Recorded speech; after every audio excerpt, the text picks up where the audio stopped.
Good morning. Welcome to another episode of Waking Up with Morgan Freeman's Voice.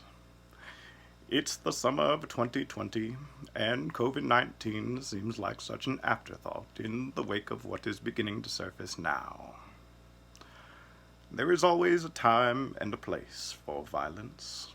As a matter of fact, we modern humans alone have developed the art for nearly 100,000 years.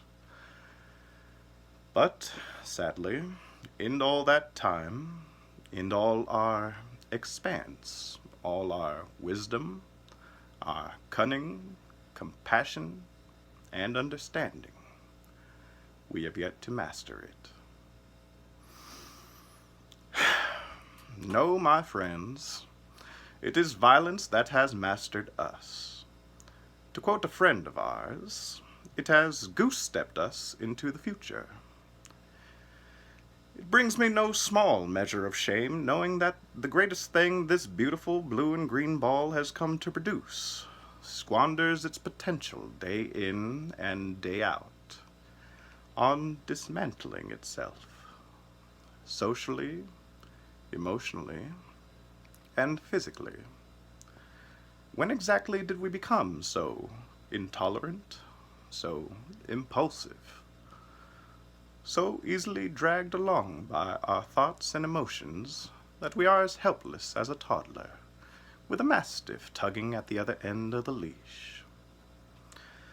All too many are willing to react at a moment's notice, and yet all too few are able to let an experience pass through them completely. That is, to feel its full depth and not be marred by the impression of its surface, nor any underneath. It is only then that we can even hope to understand any experience, only then that we can act with any certainty.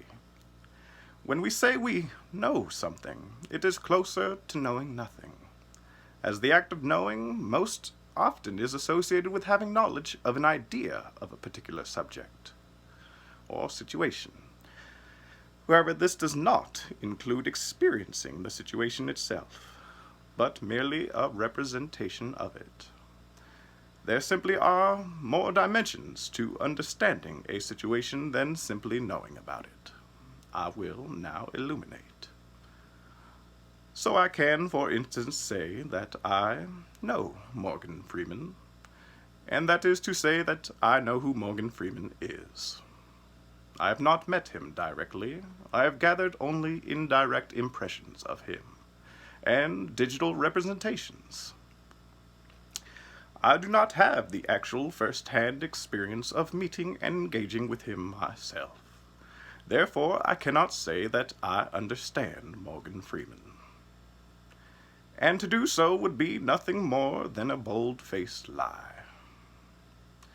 I find it very important to understand that a situation and the representation of a situation are completely different, and a digital representation of a situation even more so. We live in a world that has far more negative representations than positive ones.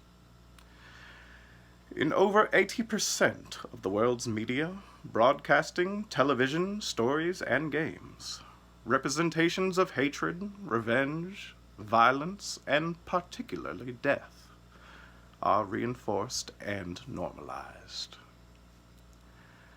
Hatred and death has been the most prolific and persistent representation of any kind of situation in all the representations we create of life, digital or otherwise.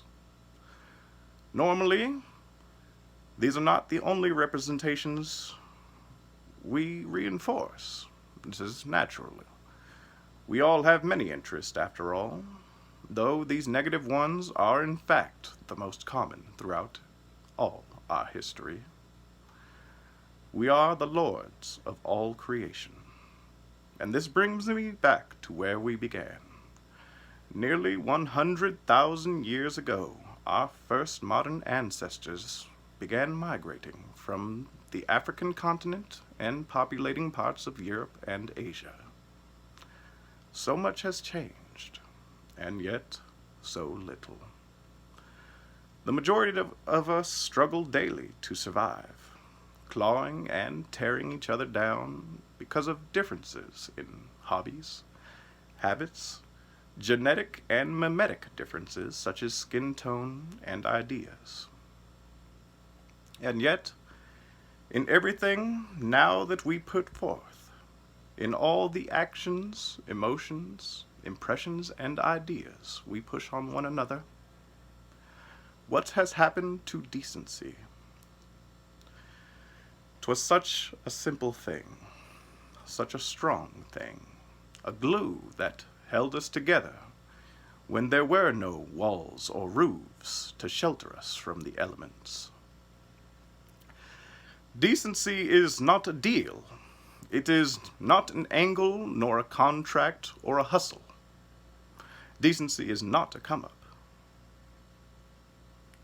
Decency is what your grandmother taught you.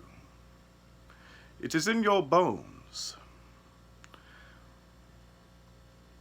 We live in an age of no decency, at a time when we stand at the brink of our own destruction. Strengthen your belief in yourself, in the future of humanity, in the things of this world which cannot easily be perceived. Awaken that now which lies dormant within your soul. Reignite the flame of your consciousness and measure the strength of your conviction. I urge you, reveal the lie. Renounce your hatred. Seek, find, and embrace the truths you are fortunate enough to discover. Cherish them and use them to anchor you in the sea of chaos that is our world.